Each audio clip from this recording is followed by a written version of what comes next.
এবার ফাঁস হলো আসল ঘটনা। মূলত যে 4টি কারণে ব্রাজিলের এমন লজ্জার হার, দেজাভু বোধহয় একেই বলে। কাতার বিশ্বকাপের কোয়ার্টার ফাইনালে ক্রোয়েশিয়ার কাছে টাই ব্রেকারে হেরে বিদায় নিয়েছিল ব্রাজিল। 2 বছর পর সেই একই ঘটনা যেন ফিরে এলো নতুন করে। এবার কোপা আমেরিকার শেষ 8এও টাই ব্রেকারে হেরে বিদায় নিতে হলো ব্রাজিলকে।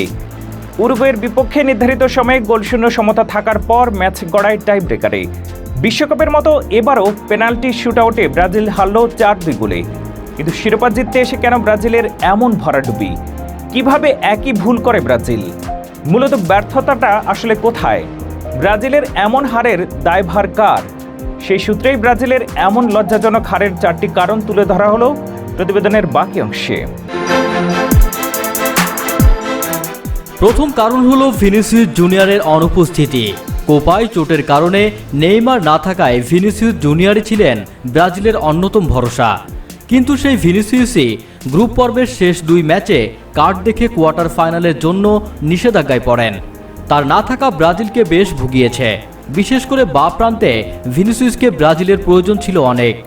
চাপের মুখে দারুণ কিছু করে ম্যাচ বের করে আনার সামর্থ্য আছে তার। বিশেষ করে সেরা ছন্দে ভিনিসিয়াস বিশ্বের যে কোনো প্রতিপক্ষকে চাপে ফেলতে পারত। গ্রুপ পর্বে প্যারাগুয়ের বিপক্ষে সেরা ছন্দে থাকা ভিনিসিয়াস একাই ম্যাচ বের করে এনেছিলেন। কিন্তু দর্শকদের সারিতে বসে দলকে প্রায় পুরোটা সময় ভুগতে দেখেছেন তিনি। হয়তো ভাবছিলেন কলম্বিয়ার বিপক্ষে অপ্রয়োজনীয় সেই হলুদ কার্ডটি না দেখলে আজকের ফলটা অন্যরকম হলেও হতে পারত। দ্বিতীয় কারণ হলো একক নৈপুণ্যের অভাব। ব্রাজিলের বিপক্ষে শুরু থেকে শরীর নির্ভর ফুটবল খেলেছে উরুগুয়ে। নিজেদের খেলাটা খেলার চেয়ে যেন ব্রাজিলের খেলা নষ্ট করাতেই বেশি মনোযোগী ছিল তারা। এমন পরিস্থিতিতে ব্রাজিলের জন্য স্বাভাবিক ফুটবল খেলাটা রীতিমতো কঠিন হয়ে দাঁড়িয়েছিল। তবে যে কোনো কঠিন অবস্থা থেকে ম্যাচ বের করে আনাই তো বড় দলগুলোর কাজ। তেমন কিছু করতে ব্রাজিলের প্রয়োজন ছিল একক নৈপুণ্যের প্রদর্শনী। সেজন্য যে কোনো একজন খেলোয়াড়ের এগিয়ে এসে দারুণ কিছু করতে হতো। দারুণ কিছু আক্রমণ, অসাধারণ ক্রস কিংবা ফ্রি কিকে পাওয়া সুযোগগুলো কাজে লাগালে এই ম্যাচের চিত্র বদলে যেতে পারত। কিন্তু রদ্রিগো, রাফিনিয়া কিংবা অ্যান্দ্রিকরা তেমন কিছু করতেই পারেননি। মাঠে পুরোটা সময় নিজেদের ছায়া হয়েছিলেন তারা। তৃতীয়ত কারণ হলো স্নাইচাপ সামলাতে না পারা।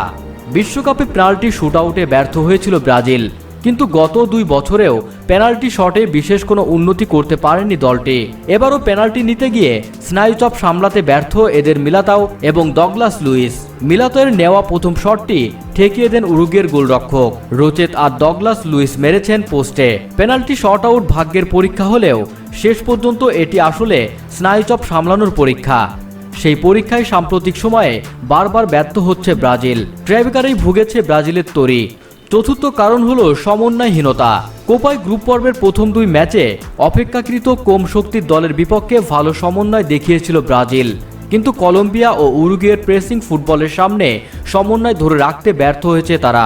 কলম্বিয়া ম্যাচের মতো গুরুত্বপূর্ণ সময়ে ঠিকঠাক পাস দিতে পারেনি ব্রাজিলের খেলোয়াড়রা। একই সঙ্গে বারবার বলের দখলও হারিয়েছে তারা। প্যারাগুয়ের বিপক্ষে ব্রাজিল যেখানে 807 পাসের 86% ঠিকঠাক দিয়েছিল, সেটি নেমে এসেছে 80%। এমনকি সামগ্রিকভাবেও সেদিনের চেয়েও প্রায় 100 পাস কম দেখিয়েছে তারা, যা ম্যাচে ভুগিয়েছে ব্রাজিলকে। এছাড়া সুযোগ তৈরি করতেও ব্যর্থ হয়েছে ব্রাজিল। পুরো ম্যাচে মাত্র 2টি বড় সুযোগ তৈরি করেছে তারা, বলা বাহুল্য 2টি মিস করেছে। ধারাবাহিকভাবে সুযোগ তৈরি করতে না পারার কারণে অ্যাটাকিং থার্ডে কোনো হুমকিও সৃষ্টি করতে পারেনি দরিভাল জুনিয়রের দল, যা সব মিলিয়ে ব্রাজিলের হারের মূল কারণ ছিল এগুলোই। বন্ধুরা, এই ভিডিওতে আপনার কোনো মন্তব্য থাকলে নিচে কমেন্ট বক্সে লিখে পাঠান। ভিডিওটি ভালো লাগলে আমাদের ইউটিউব চ্যানেলটি সাবস্ক্রাইব করুন এবং ফেসবুক পেজটি ফলো দিন। ভিডিওটি দেখার জন্য ধন্যবাদ।